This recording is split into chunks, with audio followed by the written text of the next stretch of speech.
नमस्कार। कुंडली क्या है चैनल में आप सभी का मैं सुनील मिश्रा हार्दिक अभिनंदन करता हूं। साथ में नया वर्ष के आगमन पर भी आप सभी का अभिनंदन है। वर्ष 2023 कैसा रहेगा आप सभी का? क्या मिलेंगे फल? किसकी होगी उपलब्धि और कौन होंगे परेशान? इन्हीं सब विषयों पर हम लोग चर्चा करते चले आ रहे हैं। और जो राशि मतलब वर्ष 2023 की राशि फल है, वार्षिक राशि फल, उसमें आज हम लोग कर्क राशि के बारे में परिचर्चा करेंगे। कर्क राशि जिसके शनि देव 17 तारीख को अष्टम भाव में चले जाएंगे, यानी आपको शनि की ढैया 17 तारीख से लग जाएगी, यानी विशेष परिवर्तन होने जा रहा है। यानी आप ढैया से ग्रसित रहेंगे। ऐसा व्यक्तित्व यदि आप कोई काम करते हैं और उसमें व्यवधान उत्पन्न हो जाता है, आमदनी से ज्यादा खर्च होने लगते हैं, आप किसी चीज की आशा करते हैं उस पर ब्रेक लग जाए, तो मानसिक चिंतन तो होना ही है। साथ में ऐसे भी कर्क राशि वाले हमेशा चिंतनशील रहने वाले होते हैं, जो मन के अधीन होते हैं और इनकी मन हमेशा चलने वाली होती है। यानी हमेशा एक महत्वाकांक्षी विचारधारा लेकर चलने वाले लोग के एक तो मन ऐसे भी चंचल है, दूसरी मन के अनुकूल कार्य न हो तो मन ज्यादा व्यथित हो जाएगा। इसी सब विषयों पे आज हम लोग परिचर्चा करेंगे। लेकिन चर्चा पर आने से पहले मैं आप सभी से एक नम्र निवेदन बार बार करता हूं कि यदि आप मेरे इस चैनल को सब्सक्राइब नहीं किए हैं तो कृपया सब्सक्राइब कर दें और वीडियो को अंत तक देखकर उसका लाभ उठाने का प्रयास करें।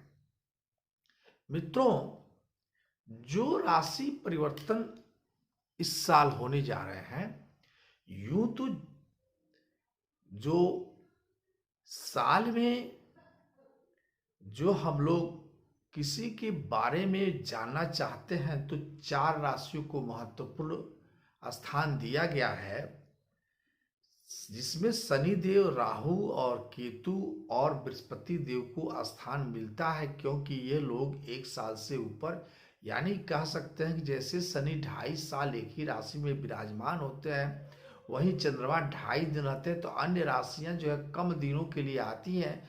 इसलिए इन 4 राशियों का महत्व ज्यादा दिया गया है और संयोग से 2023 में ये चारों राशियां राशि परिवर्तन कर रहे हैं। इसलिए इस साल कुछ कर्क राशि वालों के लिए कुछ विशेष परिवर्तन दिखता हुआ प्रतीत होता है।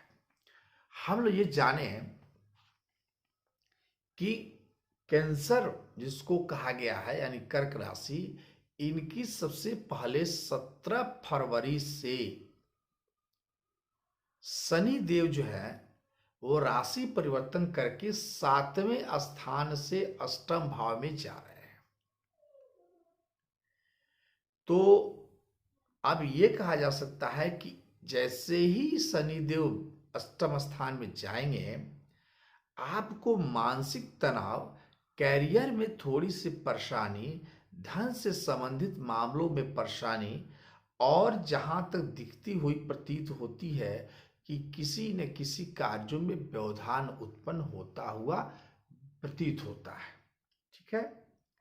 वहीं दूसरी तरफ देखें तो बृहस्पति देव जो कुंडली के कारक हैं, कर्क राशि में बृहस्पति देव का भी महत्व बहुत ज्यादा है। वो बृहस्पति देव साल के शुरुआत में तो अपने राशि में है, मीन राशि में, लेकिन 22 अप्रैल के बाद राशि परिवर्तन करके जो है वो मेष राशि में चले जाएंगे, जहां राहु अक्टूबर में आकर के बृहस्पति देव के साथ चंडाल योग का सृजन करेंगे। चर्चाएं तो अभी शुरू हो गई हैं, लेकिन ये अभी विलंब है। साल के शुरुआत में राहु बृहस्पति देव आपके जहां भाग्य भाव में है और इनकी पंचम दृष्टि आपके लग्न पे है, तो यद्यपि शनि देव के आने के बाद भी जहां मन आपका अस्थिर है, वहीं बृहस्पति देव आपको स्थिरता देने का प्रयास करते हैं। इसलिए आपसे ये तो मैं जरूर कहूंगा कर्क राशि वालों कि विगत 2.5 साल आप अपने मन को स्थिरता लाने का प्रयास करें, परिवर्तन के बारे में कम सोचें। अदरवाइज शनि की यह सरसाती ढैया आपको परिवर्तन करने के लिए तो परेशान करेगी ही, जो आपकी परेशानी का कारण होगा। ठीक है, इस पर ध्यान दें।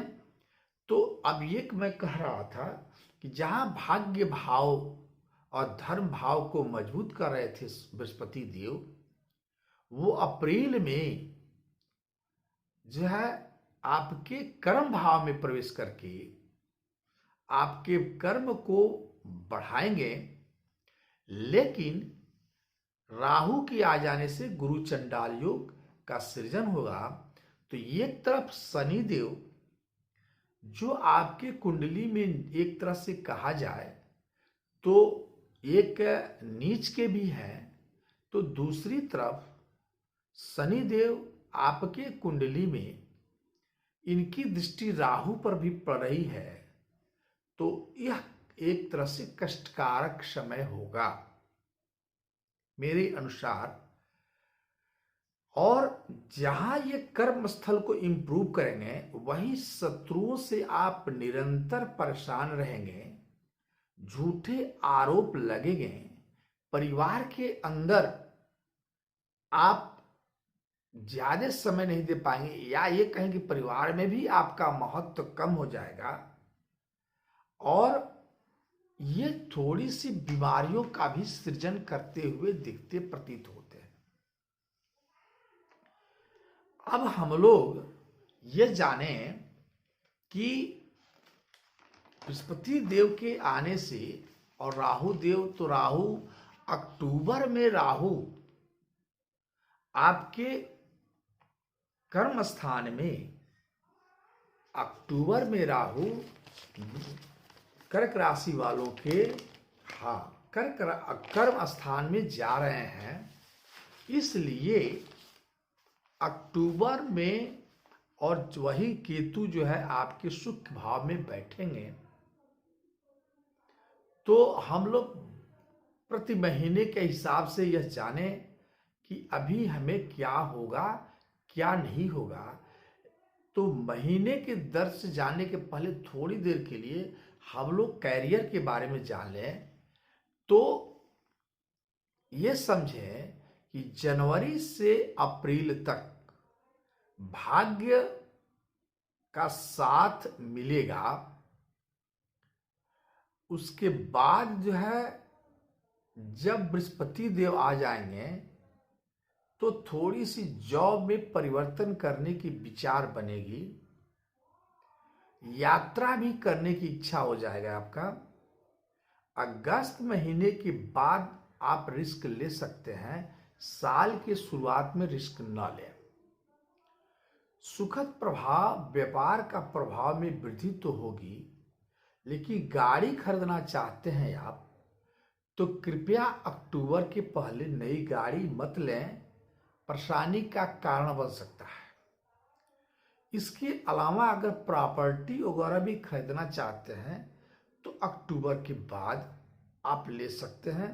पहले लेना उचित नहीं प्रतीत होता है। हाँ, यह सत्य है कि अप्रैल के पहले आपसे शनिदेव कुछ प्रॉपर्टी खरीदवाएंगे, जो पिछले साल जैसे आपसे कुछ खरीदवाए। तो आर्थिक दृष्टि से तो जहां आपको चुनौतियां भी मिल रही हैं, वहीं एक तरह से कहा जाए तो आपको एक कुछ परिवर्तन की चांसेस बन रहा है कर्क राशि वालों का। प्रेम से संबंधित बात करें हम लोग, तो दाम्पत्य जीवन में कुछ कठिनाइयां आती हुई प्रतीत दिखती है।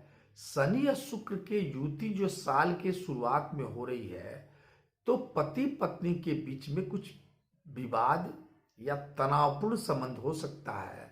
हाँ, ये सत्य है कि शुक्र के आने से शनिदेव के साथ आपके स्वास्थ्य में तो परेशानी होगी, लेकिन ये भी सही है कि परिवार में आप बाहर, जो घर के बाहर जब रहेंगे, तो आपका प्रभाव ज्यादा होगा। घर के अंदर आने पर मनमुटाव बनने की ज्यादा चांसेस हो सकते हैं। माता का स्वास्थ्य खराब रहता हुआ दिखता है, प्रतीत होता है, चूंकि शुक्र शनि के साथ आएंगे। और कुछ प्रेमी संबंधित बातें यदि आप करते हैं तो इससे अपने मन से निकाल दें, अदरवाइज आपके दाम्पत्य जीवन में खटास आने की चांसेस बढ़ सकते हैं। जहां तक हम लोग जॉब पढ़ाई की बात करें थोड़ा देर के लिए, तो यह मिश्रित फल मिलने वाली है। 17 जनवरी के बाद आपका मन थोड़ा सा बेचैन रहेगा, उद्विग्न रहेगा, इसलिए पढ़ाई में मन लगने की चांसेस विद्यार्थियों को कम होगी। लेकिन यह ज्यादा दिन नहीं, अप्रैल के बाद ये सही हो जाएगा। जॉब आप विदेशों में अक्टूबर नवंबर दिसंबर 3 महीना जो आपका होगा, ये महीना आपके लिए अच्छा होगा। और आप विदेशों में जॉब के लिए प्रयास करते हैं तो सफलता मिलेगी, मार्गदर्शन का काम भी मिलेगा, श्रेष्ठ लोगों के द्वारा मार्गदर्शन काम मिल सकता है आपको। जहां तक स्वास्थ्य की बात करें, तो आप एक बात जानें कि आपको थोड़ी ये 2023 में फेफड़े से संबंधित परेशानियां आ सकती हैं। दोस्तों की मदद आपको जरूर मिलेगा। परिवार में असंतोष भले ही हो, लेकिन अगल बगल के लोग यानी जो आपके मित्र हैं, वो आपको सहयोग करते हुए दिखते प्रतीत हैं, होते हैं। साथ में कहें तो कटु वचन आप न बोलें, क्योंकि कटु वचन बोलने से भी आपकी परेशानियां बढ़ रही हैं या बढ़ सकती हैं। तो वाणी पर थोड़ा ध्यान देंगे आप। धन संपदा व्यवसाय की जहां तक बात करें, 8वें शनि प्रति ये कहा जाए, जिनकी दृष्टि आय भाव पर अस्थायी संपत्ति के बारे में पड़ेगी, तो ये आपके जहां उच्च अधिकारियों के द्वारा भी लाभ दिलाएंगे, अस्थायी तो देंगे, अस्थायी संपत्ति भी दिलाएंगे। 22 अप्रैल के बाद गुरु की दृष्टि चौथे भाव भूमि भवन वाहन पर पड़ रही है, इसलिए यहां भी आपको कुछ नई चीज खरीदने का मौका मिलता हुआ दिखता प्रतीत होता है। इस प्रकार से ये कहें तो आपका समय जो ढैया का है, ये तो थोड़ी परेशान करेगा, लेकिन अन्य समयों में अगर हम लोग महीना दर महीना की बात करें, तो कृपया आप जो है अपनी कलम कापी ले लें और नोट कर लें। मैं बता दूं आप सबसे और कि आपको क्या क्या होने वाली है। महीना दर महीना नोट कर लें भाई। हाँ, जहां तक जनवरी फरवरी की बात करें, तो लग्न पर गुरु शुक्र और सूर्य है, और ये ऊर्जा प्रदान करने वाले हैं। कौन है? शुक्र, सूर्य और गुरु, ये तीनों का। इसलिए आप समाज के लिए कुछ बड़े धार्मिक आयोजन करने का प्रयास कर सकते हैं। धार्मिक यात्रा से भी लाभ मिल सकता है आपको। बुध का गोचर नौकरी पेशा वालों के लिए भी अच्छा रहेगा। फरवरी महीना में लाभ सहयोग मिल सकता है। हाँ, शत्रुओं से कुछ बिगाड़ने का प्रयास किया जाएगा। 17 जनवरी के शनि के ढैया कुछ कष्टकारक हो सकते हैं। साथ में दसम भाव पर राहु आपके शनि को नीच दृष्टि से देखने से क्लेश पैदा हो सकता है आपको। साथ में ये कहें केतु मंगल का योग बना रहे हैं, ये थोड़ा सा चोट वगैरह बन होते हुए दिखते प्रतीत होते हैं। शनि की पंचम दृष्टि पारिवारिक तनाव भी ला सकते हैं। 15 फरवरी से चौथे भाव के स्वामी शुक्र मीन राशि में गुरु के साथ रहेंगे, इसलिए उच्च का शुक्र राजयोग आपको देगा। भूमि वाहन सुख की वृद्धि होगी। पत्नी के साथ अच्छा संबंध बीतने लगेगा। जो परेशानियां बढ़ी थी वो दूर हो जाएंगे। पत्नी के साथ ये आप संबंध यदि बढ़िया बनाते हैं तो आपको उससे कुछ लाभ होता हुआ दिखता प्रतीत होता है। फरवरी में अष्टम में विराजमान शनि के साथ सूर्य का भी आना ये थोड़ी सी परेशानी का कारण बनेगा, जो 15 मार्च तक चलेगा। 15 मार्च के बाद गुरु के द्वादश होने से पिता से भी इस बीच में गुरु के द्वादश भाव में रहने से थोड़ा सा पिता से मनमुटाव भी हो सकता है, तो मतभेद भी हो सकता है। मामला और जमीन से संबंधित मामले में आप थोड़ी सावधानी बरतें। मार्च अप्रैल के महीना को देखें हम लोग तो मंगल विदेश भाव में प्रवेश करेंगे। इस प्रकार से गुरु और केतु के होने से विदेश में जाने का लाभ आपको मिल सकता है। जो विदेश के लिए तैयारी कर रहे हैं उन्हें विदेश का लाभ मिलेगा। साथ में देखें यात्रा आपका लाभदायक होगा, लेकिन नीच भंग याग राजयोग भी बन रहा है, इसलिए सरकारी नौकरी की यदि आप तैयारी करते हैं तो ये दोनों महीना आपके लिए लाभप्रद प्रतीत होता है। 12 मार्च के बाद शुक्र दसम भाव में राजयोग का निर्माण भी कर रहे हैं, इसलिए किसी भी स्त्री जातक के माध्यम से आपको धन आता हुआ दिखता प्रतीत होता है। अप्रैल में उच्च के सूर्य दसम भाव में राहु और बुध के साथ युति बनाकर रहेंगे, तो आय के कुछ बड़े निर्णय आप ले सकते हैं, मतलब मिलेगा। फाइनेंस के लिए भी यह महीना बदलाव का होगा। बड़ी नौकरी और फाइनेंस को लेकर के महीना आपके लिए लाभप्रद होगा। ऑफर मिल सकते हैं। मीडिया जनसंचार से संबंधित आप यदि हैं तो उससे भी आपको लाभ मिलेगा। शुक्र स्वगृही हैं, इसलिए किसी महिला या बड़े अफसरों के ऑर्डर के चलते आपको लाभ दिखता हुआ प्रतीत होता है। जहां तक बात करें दसम भाव में राहु के प्रवेश से युति से 22 अप्रैल से 14 मई तक सूर्य भी यही रहेंगे, इसलिए मेष राशि में सूर्य गुरु राहु की युति होने से और शनि की दृष्टि पड़ने से कर्म स्थल पर काफी प्रभाव पड़ेगा। यानी आपको जीवन इस साल मेहनत काफी करना होगा किसी चीज को पाने के लिए।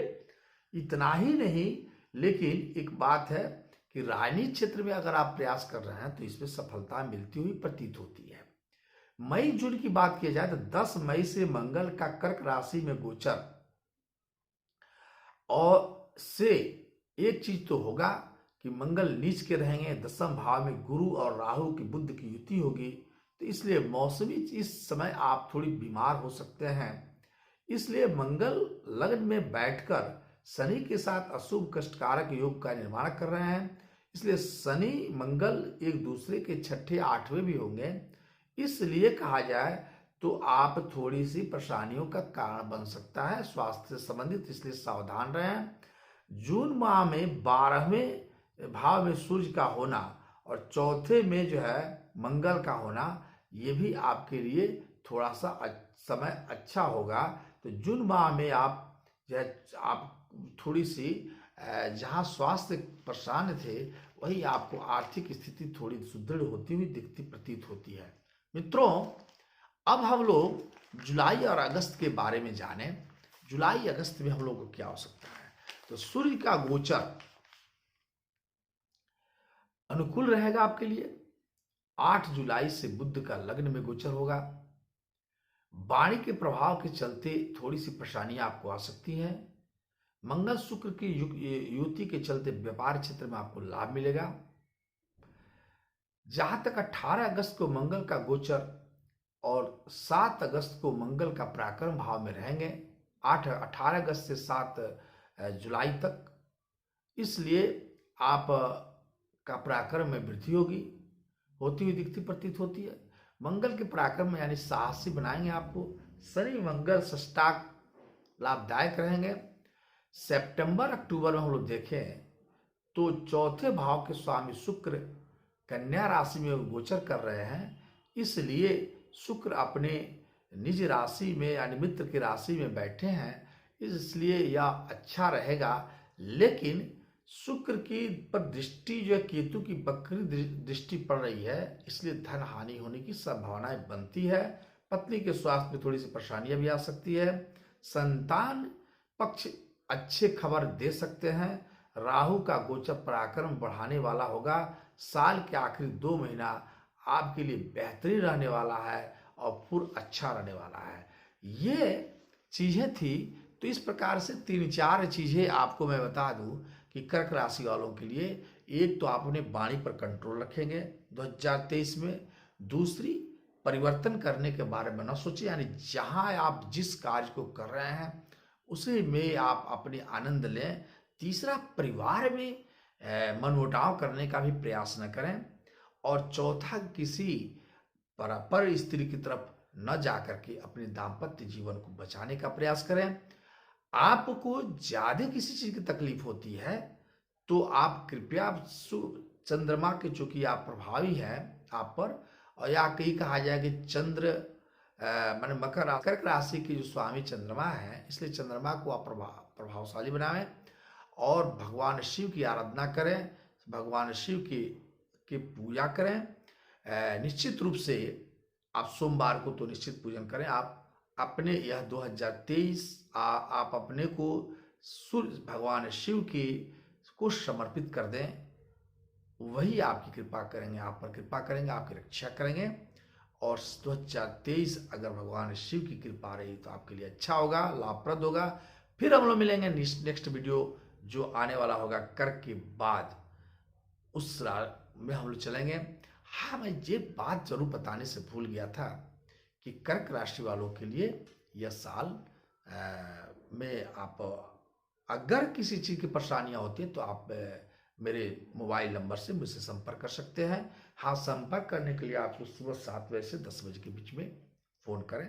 व्हाट्सएप नंबर मेरा दिया रहता है, फिर चर्चा हो सकती है। नमस्कार।